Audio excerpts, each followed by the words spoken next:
friends, welcome to Enna Rusikkalam. வாங்க இன்னைக்கு ரொம்ப சூப்பரான டேஸ்டியான லஞ்ச் பாக்ஸ் ரெசிபி என்னன்னு பார்க்கலாம். கொள்ளு சாதமும் ரொம்ப சிம்பிளான ஒரு முட்டைகோஸ் பொரியலும் தான் பண்ண போறோம். ரொம்ப ஈஸி. இன்னைக்கு ஃப்ரூட்ஸ்க்கு வந்து கிவி ஃப்ரூட் தான் வச்சிருந்தேன். ரொம்ப நல்லா இருந்துச்சு. வாங்க எப்படி செய்யலாம்னு பார்க்கலாம். அதுக்கு முன்னாடி நம்ம சேனலை இப்பதான் ஃபர்ஸ்ட் டைம் பார்க்கறீங்கன்னா மறக்காம Subscribe பண்ணி பக்கத்துல உள்ள பெல் ஐகானையும் கிளிக் பண்ணி வச்சுக்கோங்க. இது டாக்டர் ஷர்மிகா மேம் கிட்ஸுக்காக ரெடி பண்ணி கொடுத்த 25 விதமான லஞ்ச் பாக்ஸ் ரெசிபிஸ். இந்த ரெசிபிஸாக நம்ம சேனலில் ஒவ்வொன்றா பார்த்துட்டு வந்துட்டுருக்கோம். ஆல்ரெடி நான் 12 ரெசிபி அப்லோட் பண்ணியிருக்கேன். எல்லா ரெசிபியும் கீழே டிஸ்கிரிப்ஷன் பாக்ஸில் லிங்க் கொடுக்குறேன், செக் பண்ணி பாருங்கள். வாங்க இப்போ இந்த ரெசிபி எப்படி செய்யலாம்னு பார்க்கலாம். இப்போ வந்து ஒரு குக்கரில் 1 கிளாஸ் அளவுக்கு கொள்ளு பருப்பு எடுத்திருக்கேன். இதை வந்து சேர்த்துக்கலாம். இப்போ இதை நல்லா கழுவி எடுத்துகிட்டு வந்துடுங்க. அதுக்கப்புறம் ஒரு பெரிய தக்காளியை குட்டி குட்டியாக கட் பண்ணி சேர்த்துக்கோங்க. அதுக்கப்புறம் 1 கிளாஸ் கொள்ளு பருப்புக்கு 3 கிளாஸ் தண்ணி சேர்த்துக்கோங்க. அப்போ தான் அது நல்லா வெந்து வரும்போது ரொம்ப சூப்பராக இருக்கும். இப்போ இது கூடவே நம்ம மஞ்சள் தூள் 1 டீஸ்பூன் சேர்த்துக்கலாம். சேர்த்துட்டு இப்போ நல்லா மிக்ஸ் பண்ணி விட்டுருங்க. இந்த சாதம் ரொம்ப சூப்பராக இருக்கும். கிட்ஸ் கூட விரும்பி சாப்பிடுவாங்க. இப்போ இதை நல்லா க்ளோஸ் பண்ணி ஒரு 5 விசில் வச்சு எடுத்துக்கோங்க. இப்போ 5 விசில் வந்ததுக்கப்புறம் நேச்சுரலாக ஏர் ரிலீஸ் ஆனதுக்கப்புறம் நான் இப்போ ஓப்பன் பண்ணுறேன். பாருங்கள், நல்லா வெந்து வந்துருச்சு. இன்னும் நம்ம கடையும் போது உங்களுக்கு நல்லா மசிஞ்சு வந்துடும். ரொம்ப சூப்பராக இருக்கும். பாருங்கள், நல்லா வெந்திருக்கு. இப்போ இதை வந்து அடுப்பை ஆன் பண்ணி நல்லா கொதிக்க விட்டுருங்க. கூட வந்து ஒரு 1.5 கிளாஸ் அளவுக்கு தண்ணி சேர்த்துட்டு அதுக்கப்புறம் நல்லா கொதிக்க விடுங்க. இப்போ சைடில் இன்னொரு கடாயில் நல்ல ஒரு 1.5 டீஸ்பூன் அளவுக்கு நல்லெண்ணெய் சேர்த்துக்கோங்க. அதில் கொஞ்சமாக ஜீரகம் சேர்த்துக்கலாம். ஒரு 1 டீஸ்பூன் அளவுக்கு சேர்த்துக்கோங்க. ஒரு 3 பச்சை மிளகாவை நல்லா கீரி சேர்த்துக்கோங்க. அப்புறம் பூண்டை வந்து ஒரு 5 பல் பூண்டு, அதை நல்லா பொடியாக நறுக்கி சேர்த்துக்கோங்க. ஒரு பெரிய வெங்காயம் 1 எடுத்து அதையும் பொடியாக நறுக்கி சேர்த்துக்கோங்க. சேர்த்துட்டு இப்போ இதை நல்லா வதக்கிக்கணும். இது கொஞ்சம் நல்லா வதங்கி வரட்டும். பாருங்கள், இது சைடில் நல்லா கொதிக்க ஆரம்பிச்சிட்டு இதில் வந்து ஒரு 3 டீஸ்பூன் அளவுக்கு கொத்தமல்லி பவுடர் வந்து சேர்த்துக்கலாம். இது வீட்டிலே அரைச்சது தான். இப்போ இதை நல்லா மிக்ஸ் பண்ணி விட்டுக்கோங்க. உங்களுக்கு அதில் டேரெக்டாக போடுறதுக்கு கட்டி தட்டுற மாதிரி இருந்துச்சுன்னா ஒரு கிளாஸில் கொஞ்சமாக தண்ணி எடுத்து மிக்ஸ் பண்ணி கூட இதில் ஊற்றிக்கலாம். அப்புறம் காரத்துக்கு வந்து ஒரு 1.5 டீஸ்பூன் அளவுக்கு மிளகாத்தூள் சேர்த்துருக்கேன். சேர்த்துட்டு மறுபடியும் நல்லா மிக்ஸ் பண்ணி விட்டுக்கலாம். அதுக்கப்புறம் கல்லுப்பு வந்து உங்களுக்கு உப்பு எவ்வளோ தேவையோ அதுக்கு தகுந்த மாதிரி சேர்த்துக்கோங்க. இப்போ இதை நல்லா வதங்கிடுச்சு. இப்போ இதை வந்து நம்ம கொதிச்சிட்ருக்க கொள்ளு பருப்பில் வந்து சேர்த்துக்கிடலாம்.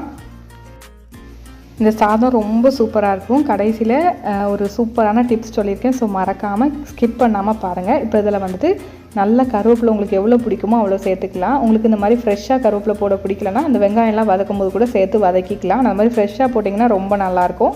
இப்போ இதை நல்லா மிக்ஸ் பண்ணி விட்டுட்டு இந்த மாதிரி ஒரு மத்து வச்சு லைட்டாக அமுத்தி விடுங்க. இப்படி அமுக்கி விடும் போது அந்த கொள்ளு பருப்புலாம் சேர்ந்து நல்லா அதில் மிக்ஸ் ஆகும். பாருங்கள், இந்த அளவுக்கு நல்லா கடைஞ்சி எடுத்துக்கோங்க. போதும், சூப்பராக ரெடி ஆகிட்டு.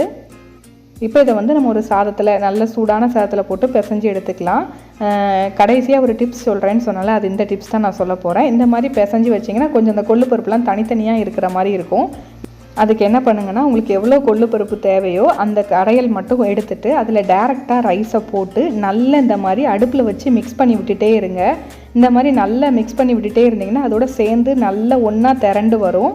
இதில் வந்து நான் கொஞ்சமாக கொத்தமல்லியையும் கட் பண்ணி போட்டிருக்கேன். அவ்வளோதான். உங்கள் கிட்ஸ் வந்து இந்த மாதிரி செஞ்சு கொடுத்தீங்கன்னா விரும்பி சாப்பிடுவாங்க. ட்ரை பண்ணி பாருங்கள். இப்போ ஒரு கடாயில் கொஞ்சமாக எண்ணெய் ஊற்றி கடுகு உளுந்தம்பருப்பு 2 சேர்த்துக்கலாம். அப்புறம் ஒரே 1 டீஸ்பூன் அளவுக்கு பெருஞ்சீரகமும் சேர்த்துக்கலாம். நல்லா பொடியாக நறுக்குன பெரிய வெங்காயம் சேர்த்துக்கலாம். சேர்த்துட்டு இது எல்லாத்தையும் நல்லா வதக்கிக்கோங்க. இது வந்து நம்ம இப்போது முட்டைகோஸ் பொரியல் செய்ய போகிறோம். அதுக்கு தான். இதுக்கு காரத்துக்கு பச்சை மிளகா சேர்த்துக்கோங்க, அல்லது இந்த மாதிரி நல்ல பழுத்த மிளகா சேர்த்துக்கோங்க. ரொம்ப நல்லாயிருக்கும். நான் வந்து ஒரு 4 மிளகா சேர்த்துருக்கேன். இது வந்து பார்த்திங்கன்னா ரொம்ப காரமாக இருக்கும். இதை வச்சு மட்டும்தான் நம்ம செய்ய போகிறோம். மிளகாத்தூளா அந்த மாதிரி எதுவுமே நம்ம சேர்க்க போகிறதில்ல. ஸோ காரத்துக்கு ஏற்ற மாதிரி மிளகாவோட அளவை வந்து கூட்டவோ குறைக்கவோ செஞ்சுக்கோங்க. இப்போ இதை நல்லா வதக்கி விட்டுக்கலாம். முட்டைகோஸை வந்து இந்த மாதிரி பொடியாக நறுக்கி சேர்த்துக்கோங்க. நல்லாயிருக்கும். இல்லை நீங்கள் துருவி கூட சேர்த்துக்கிடலாம்.